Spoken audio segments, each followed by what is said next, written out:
So, there it is, people. We're plain out of money.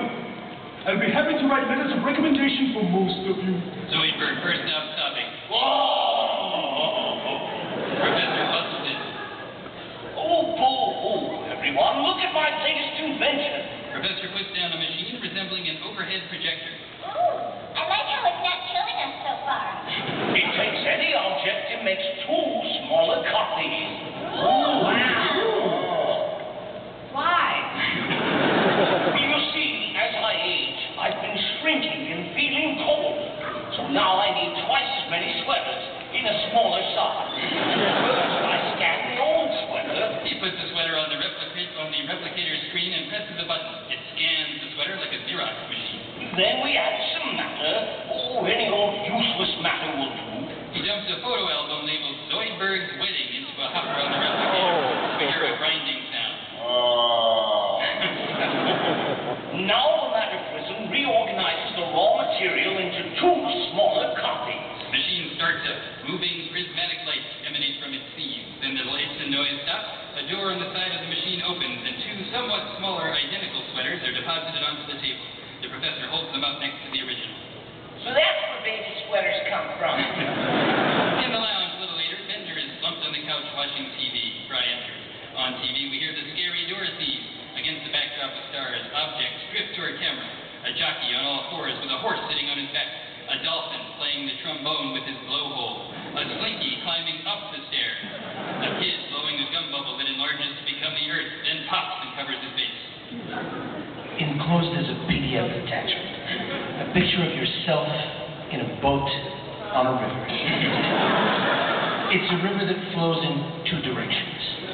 Make that 3. It's a magic river. That's how.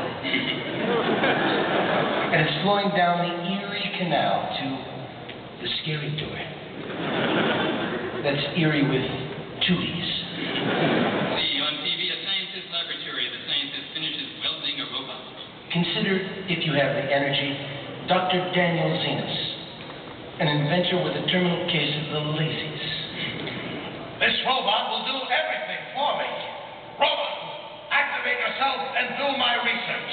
The robot flips its own on switch and powers up. The robot begins tinkering with test tubes as the scientist leans back in the chair with a pillow.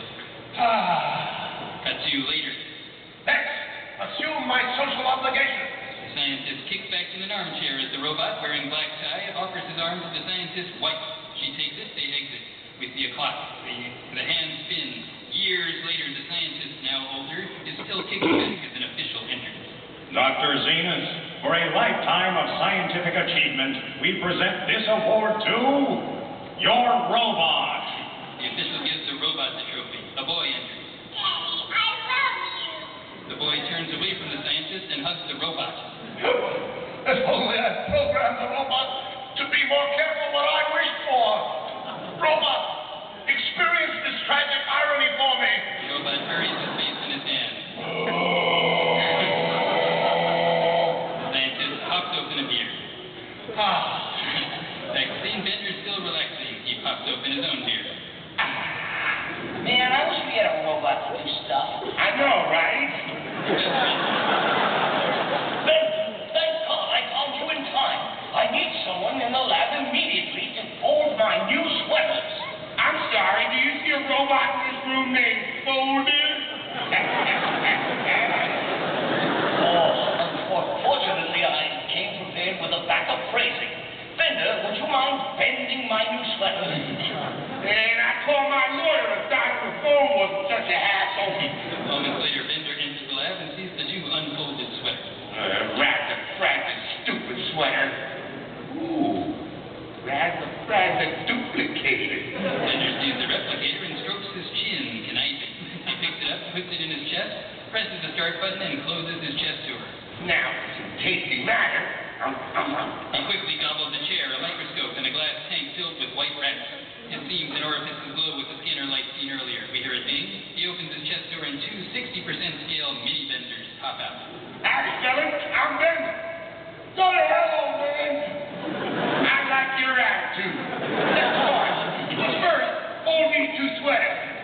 I'm sorry, do you see a robot in this room named Folder?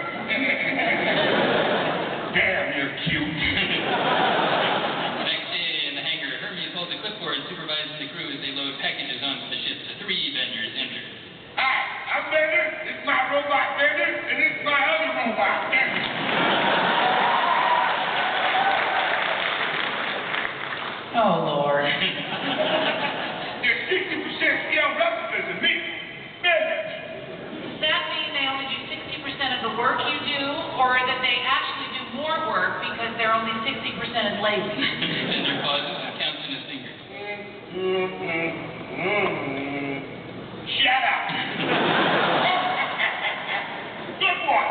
Professor enters, filling a hovercart of huge toiletries. Enough good ones, everyone. We have a delivery to an alien space giant. You'll have to be respectful. This customer is 50 feet tall and sensitive about his appearance.